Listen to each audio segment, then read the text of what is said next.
Maranata, Señor está viniendo. 29 de junio, dos grupos grandes de cristianos. Y me mira de su cabeza, como si fuera Isaac a guardo herida para morir. Y su herida fatal a guardo curar. Y intertera a queda asombra y a seguir tras de bestia.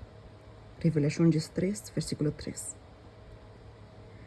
Tenha homenaje na papado. E Estados Unidos, lo no tananso.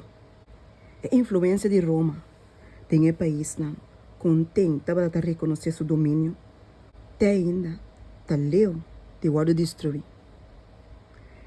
Tem o último conflito, e sábado, lo tá ponto especial de controvérsia, tem inteira cristiandade. Governante não secular e líder não religioso, lo une para obrigar a observância de já domingo. E segundo que medida não mais suave fracassar, e lei não de mais opressivo lo guardo impone. Lo guardo urgir que es não que para de oposição na instituição de igreja e lei de país, não mestre guardo tolera. Romanismo de mundo bio e protestantismo apóstata de mundo novo, lo sigue curso similar contra de esnan que honra e precepto nan divino.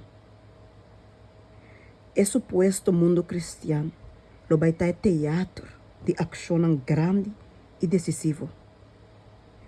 Gente nan de autoridade, lo impone lei para controlar a consciência, segundo o exemplo de papado.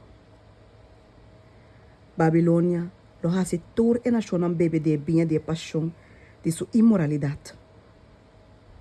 Tur nação lo está envolvido em essa aqui.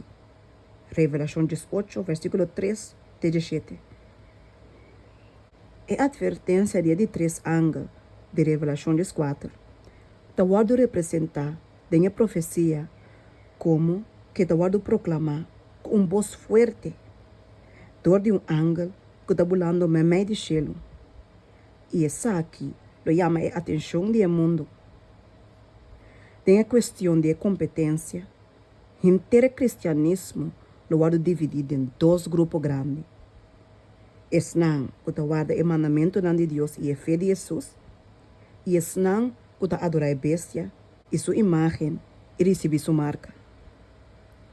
Aunque a igreja e o Estado lo unem poder para obrigar pastor, tanto chiquito como grande, rico e pobre, livre e escravo, receber a marca de a bestia, torre una de Deus lo não recebia. Revelação 3, versículo 16. O profeta de Patmos tamira, esnan com a sale vitorioso ribe bestia, e riba sua imagem, e riba o número de seu nome, para riba ela mão de graça, com arpa que Deus aduna e cantando a cantiga de Moisés e el Amchi. Revelação 5, versículo 2 e 3.